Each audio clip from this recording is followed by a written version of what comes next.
제가 예전에 자주 하던 말 중에 기대를 적게 하면 실망도 적게 한다는 말이 있습니다. 저는 과거에 이런 생각을 가지고 자주 이 말을 했습니다. 저뿐만 아니라 주변에 있는 사람들에게도 기대하지 마. 기대 안 하면 실망도 안 해. 이런 말을 참 자주 했어요. 지금 생각해보면 아마도 상처를 덜 받길 원하는 저의 마음의 방어장치? 그런 방어장치 같은 것이었던 것 같습니다. 저 말대로 기대를 적게 하면 실망을 하거나 상처를 받는 일은 줄어들게 될 겁니다. 그러나 기대를 적게 한다는 말은 그만큼 소망이 적다는 말입니다. 그만큼 바라는 게 적다는 얘기죠. 자신의 예상을 넘어서는 일에 대하여 바라지 않는 겁니다. 딱 내가 예상한 대로만, 딱 내가 생각한 대로만 그대로 원하는 거죠. 딱 자신이 예측하고 생각할 수 있는 범위 안에서 마음과 생각을 담아두고 있는 그런 것이죠. 설교 준비를 하면서 과거에 마치 무엇인가 통달한 사람처럼, 뭔가 깨달은 사람처럼 저 생각을 가지고 있던 제 자신이 참으로 어리석었다는 것을 알게 되었습니다. 어쩌면 제 생각이, 저의 그런 생각이 교회를 목회하면서도 저를 잡고 있는 것은 아닌지 돌아보게 되었습니다. 목회를 하는 것도 그렇지만 우리가 예수 그리스도를 믿는다는 것은 언제나 소망을 가진다는 것입니다. 그것도 아주 큰 소망, 우리가 생각하는 것보다 더 큰 소망을 갖는 것이죠. 그레고리 플로이드가 쓴 A Grief Unbearable이라는 그런 책에 보면 이런 구절이 있습니다. 기독교에서 희망은 닻으로 표현된다. 닻은 거친 바람과 거센 파도 속에서도 배가 예정된 방향으로 가도록 해준다. 그러나 이 희망의 닻은 이 땅에 있는 것이 아니라 천국에 있다. 이 말은 필시 히브리서 6장 19절에 우리가 이 소망을 가지고 있는 것은 영혼의 밭 같아서 튼튼하고 견고하여 휘장 안에 들어가느니라는 말씀을 말해주고 있는 것이죠. 이처럼 믿음은 소망을 가지고 있습니다. 여러분 자기 자신을 한번 생각해 보십시오. 로마서 12장 2절은 우리에게 너희는 이 세대를 본받지 말고 오직 마음을 새롭게 함으로 변화를 받아 하나님의 선하시고 기뻐하시고 온전하신 뜻이 무엇인지 분별하도록 하라라고 말합니다. 이 말씀은 자기 자신에게 기대하지 말라고 말하지 않습니다. 너 기대하지 마. 너 네가 변할 거라고. 그렇게 기대하지 마. 괜히 기대했다가 자신의 연약함을 보면서 낙심하고 실망할 터이니 포기하라고 그렇게 말하지 않습니다. 어쩌면 나 같은 사람이 바뀌겠어. 내가 믿음이 있으면 얼마나 있겠어. 나 같은 사람이 순종할 수 있을까? 이런 생각이 들지도 모르겠습니다. 전혀 믿음이 자랄 것 같지 않습니다. 믿음의 사람이라고 예수님의 제자라고 말하기에 부끄러울 때도 있습니다.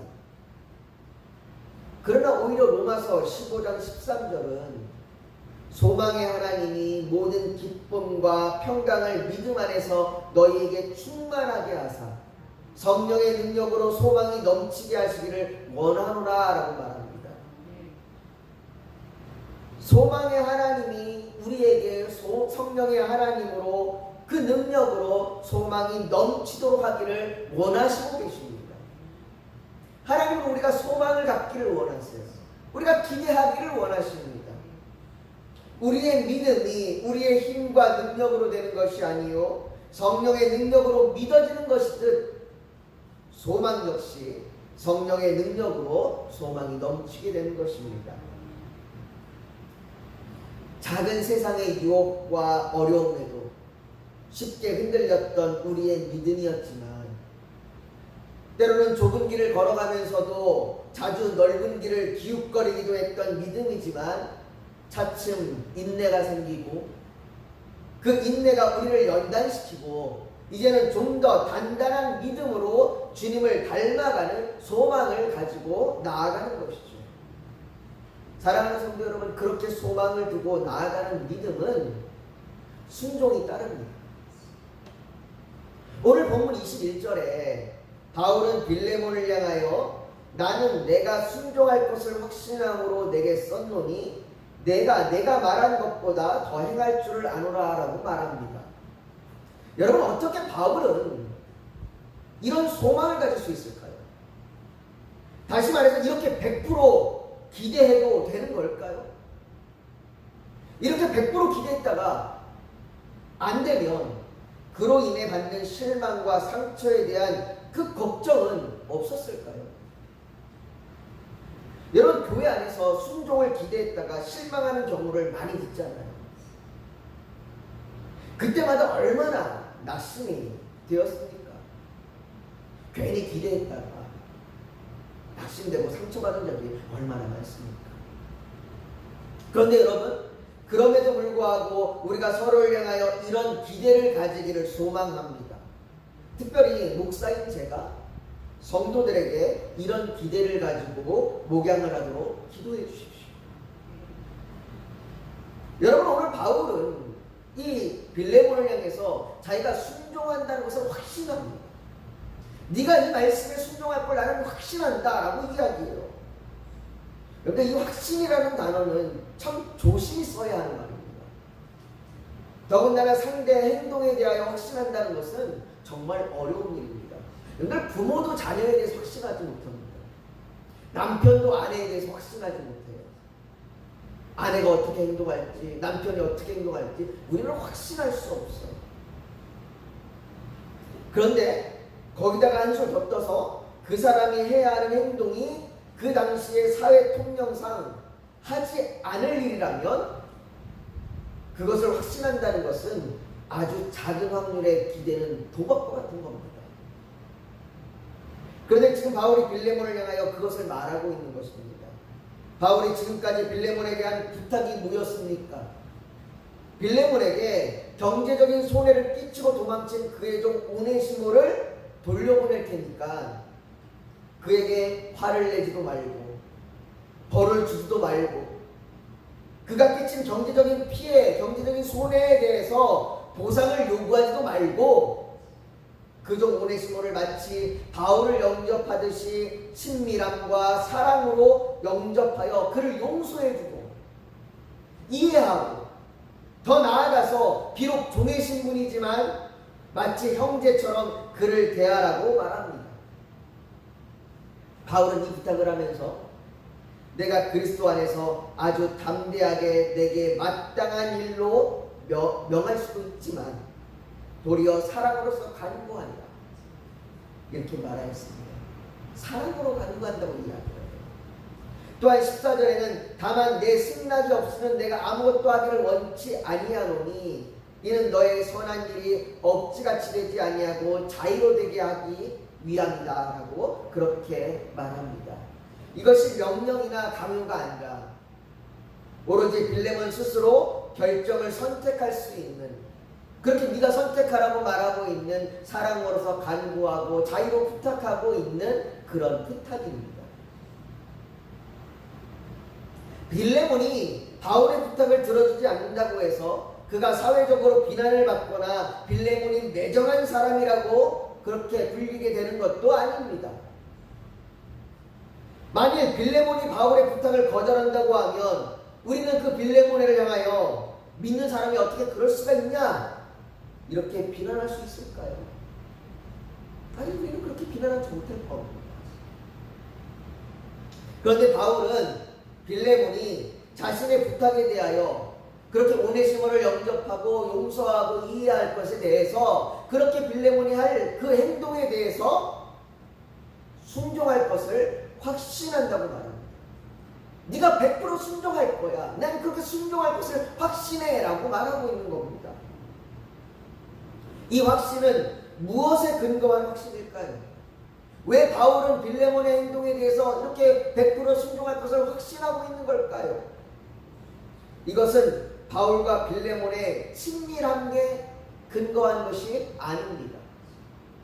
너랑 나랑 친하니까 네가 반드시 이 부탁을 들을 거야 이렇게 말하는 게 아니에요. 우리는 이 친밀함에 근거하는 경우가 참 많습니다. 교회 안에서도 이 친밀함 때문에 부탁하는 경우가 종종 있습니다. 제가 부교육자로 사역할 때 교육부서를 담당했는데요. 교육부서는 교사를 모집하는 것이 매번 큰 어려움입니다. 연말이 되면 이 교사를 모집하느라고 각 부서에 교육자나 선생님들 또 부장님들이 참 애를 먹습니다. 물론 교사훈련과 같은 그 훈련 시스템이 잘 만들어진 교회 같으면 교사들이 대기하고 있을지 모르지만 많은 교회가 그렇지 못한 경우가 더 많습니다. 그래서 매년 연말이 다가오면 내년도 교사를 모집하기 위해 그 부서의 부장들이 많은 수고를 합니다. 그런데 그때 잘 사용하는 방법이 바로 이 친밀함이죠. 자기와 친한 집사님, 자기와 친한 청년들에게 찾아갑니다. 그리고 부탁합니다. 내년에 교사 같이 하지 않을래? 이왕이면 친한 사람에게 부탁하는 것이 들어줄 확률이 높으니까요. 그런데 바울과 빌레몬이 비록 서로를 아끼고 사랑으로 대하는 사이라 할지라도 지금 그 관계, 그 친밀함의 근거에서 네가 100% 순종할 거야 라고 확신하고 있는 것이 아닙니다. 또한 바울이 빌레몬의 개인적인 성향이나 성품에 기대고 있는 것도 아닙니다. 때때로 거절을 못하시는 성격을 가진 분들이 있습니다. 교회에서도 봉사를 맡기면 거절을 못하십니다. 그래서 본인 마음과는 다르게 본인은 원래는 거절하고 싶었는데 의도치 않게 봉사를 하는 경우가 종종 있습니다. 그것도 동시에 거절을 못하다 보니까 동시에 여러 가지 봉사를 한꺼번에 하는 분들도 계십니다.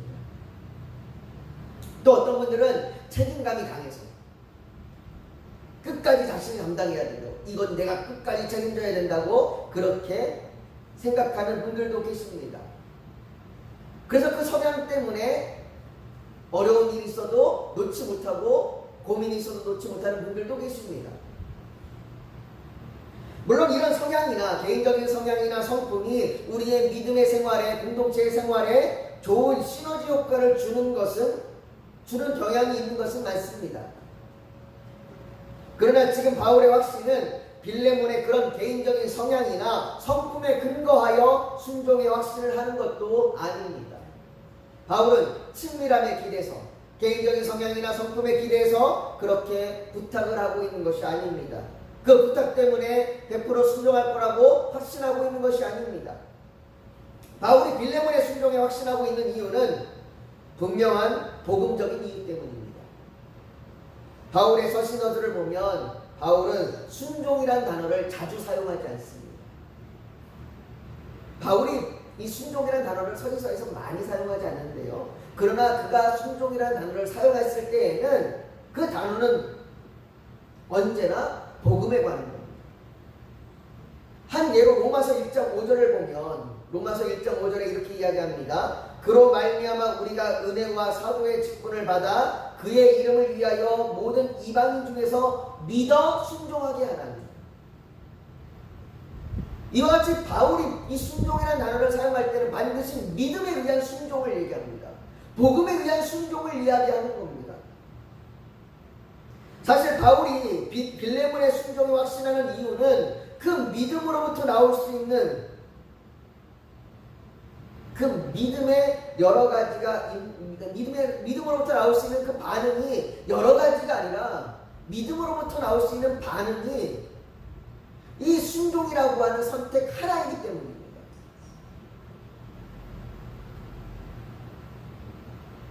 이것을 뒷받침해 주는 것이 6절과 8절의 말씀입니다. 바울은 6절에서 선을 알게 하고 그리스도께 이르도록 역사하리라 라고 말합니다. 믿음은 선을 알게 하고 그리스도께 이르도록 합니다. 다시 말해서 믿음은 예수 그리스도께서 하셨던 그 일들을 우리가 하도록 합니다. 예수 그리스도께서 십자가에서 피를 쏟으신 그 순종이 막힌 담을 허물어서 하나님과 원수되었던 죄인이 하나가 되게 하셨던 것처럼 믿음은 그렇게 사람과 사람 사이에 막힌 담을 헐 수 있도록 순종하게 합니다. 또한 8절에 내가 마땅한 일로 명할 수도 있으나 라는 그 말에 내포되어 있듯이 이것은 마땅한 일, 옳은 일입니다. 믿는 자가 순종해야 마땅한 일입니다. 믿는 자가 순종해야 반드시 해야 하는 일입니다. 이렇듯 지금 바울은 빌레몬의 믿음에 근거하여 순종의 확신을 하는 겁니다. 사랑하는 성도 여러분, 믿음에는 많은 선택지가 있지 않습니다. 믿음에는 순종이라는 선택지 하나뿐입니다. 다양한 선택을 할 수 있다고, 여러 가지 선택을 할 수 있다는 그 사단의 말에 속지 마십시오. 아담과 하와를 속인 사단의 말에 귀를 기울이지 마십시오. 아담과 하와에게 사단은 선악과를 따먹을 수도 있고 따먹지 않아낼 수 있다라고 하는 선택지를 주었습니다. 아니요, 믿음에는 그 두 가지 양립할 수 있는 선택지가 있는 것이 아니에요. 믿음에는 따먹지 말아야 된다라고 하는 선택지 하나밖에 없었습니다. 순종과 불순종 사이에는 아무것도 없습니다. 그런데 사단은 자꾸 우리에게 순종과 불순종 사이에 마치 무엇인가 있는 것처럼 우리를 자꾸 여러 가지 선택할 수 있다고 속입니다. 괜찮아. 이 정도까지는 괜찮아. 이 정도까지는 괜찮아. 그런 사단의 말에 속지 마십시오. 또 한 가지, 순종할 수 없다고 말하는 사단의 말에도 속지 마십시오. 당신은 언제나 실패할 겁니다. 당신은 언제나 불순종할 겁니다 라고 말하는 사단의 말에 귀를 막으십시오. 하나님은 실패할지라도, 우리가 비록 실패하여 넘어져서 불순종하였을지라도 겸손히 회개하며 나아오는 자를 기뻐하십니다. 바울은 빌레몬이 순종할 것을 확신하였습니다. 그런데 확신할 뿐만 아니라 21절은 계속해서 이렇게 말합니다. 내가 말한 것보다 더 행할 줄을 아노라.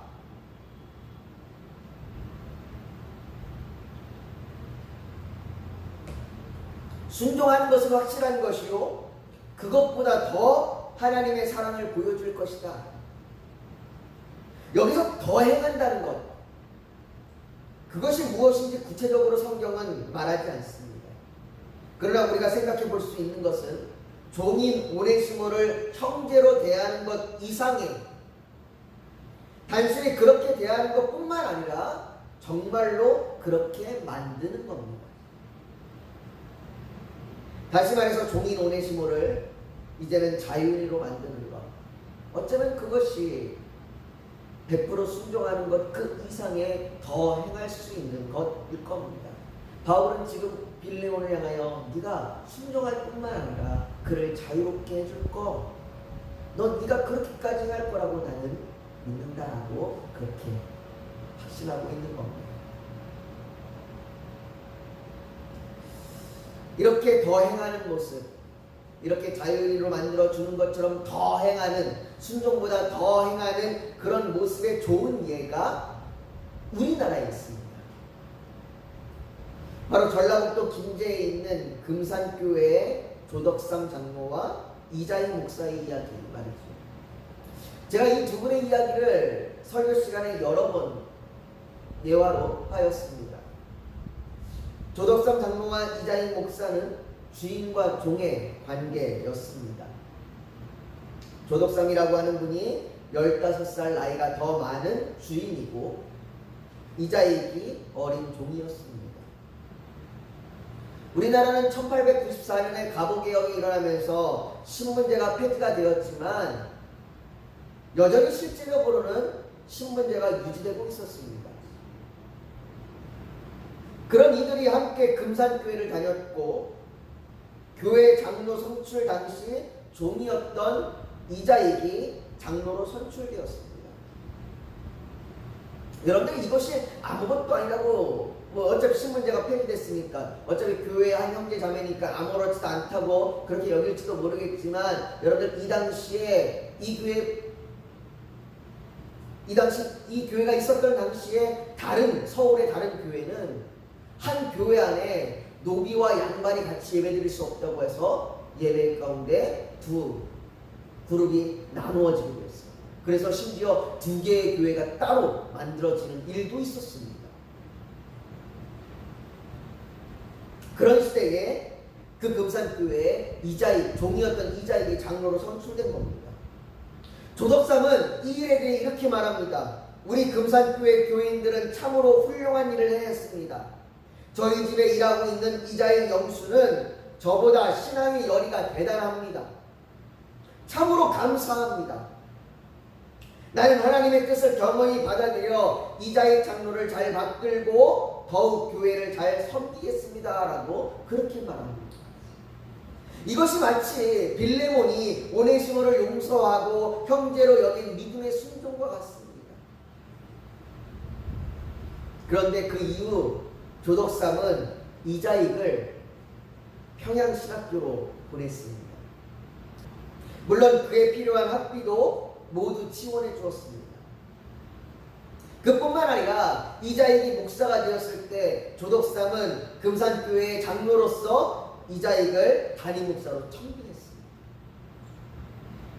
자신의 종이었던 이자익을 이제는 교회의 목사로 그에게 말씀을 배우며 함께 목사와 장로로 교회를 섬기게 되는 것이죠. 이 모습이 빌레몬이 바울을 말한 것보다 더 행한 것과 같지 않겠습니까? 사랑하는 성도 여러분, 우리는 많은 경우에 사람에게 기대하였다가 실망을 합니다. 때로는 믿음 안의 공동체에서 믿음 없는 모습을 보면서 상처를 받기도 하죠. 그러나 여러분, 실망하고 상처를 받고 그렇게 포기하지 마십시오. 믿는 사람이 어떻게 저럴 수 있어? 그렇게 느끼면서 상처를 받아 주저앉아 있지 마십시오. 또 실망하고 상처받을까봐 내가 다시는 기대와 소망을 안 하겠다고 그렇게 기대와 소망을 버리지 마십시오. 주님은 우리에게 은혜로 말미암아 믿음을 주십니다. 어떤 분들은 믿음이 연약할 수 있습니다. 어떤 분들은 강한 믿음을 가지고 있겠지요. 바울은 로마서 15장 1절과 2절에 믿음이 강한 우리는 마땅히 믿음이 약한 자의 약점을 담당하고 자기를 기쁘게 하지 아니할 것이라. 우리 각 사람이 이웃을 기쁘게 하되 선을 이루고 덕을 세우도록 할지니라 라고 말합니다. 믿음이 약한 자나 강한 자가 함께 힘을 내어 선을 이루고 덕을 세우는 순종의 길을 가라고 말이죠. 그렇기에 우리는 서로를 향해 기대할 수 있습니다. 믿음이 약한 자도 믿음이 강한 자를 향하여 기대할 수 있고, 믿음이 강한 자가 믿음이 약한 자를 향하여 기대할 수 있습니다. 교회 공동체를 향하여 우리가 그렇게 기대할 수 있는 겁니다. 믿음으로부터 순종이 나옵니다. 우리 교회가 서로를 향한 기대와 소망을 가지길 원합니다. 우리의 그 서로의 모습 속에서 믿음으로 순종이 나오기를, 그런 기대를 갖기를 소망합니다. 교회 공동체를 향한 기대를 갖기를 원합니다. 성도 한 사람 한 사람이 믿음으로 말씀에 순종하며, 그래서 우리의 기대보다 더한 것도 행하는 믿음의 공동체가 되기를 예수님의 이름으로 축복합니다. 우리 지금 오늘 말씀을 듣고 좀 같이 기도했으면 좋겠습니다. 여러분들, 때로는 우리가 기대할 것에 실망하고 낭망하고 우리가 주저앉을 때가 있습니다. 그러나 오늘 우리는 이렇게 기대하고 낭망해서 주저앉아 있는 것이 아니라 서로를 향하여 소망을 갖기를 원합니다.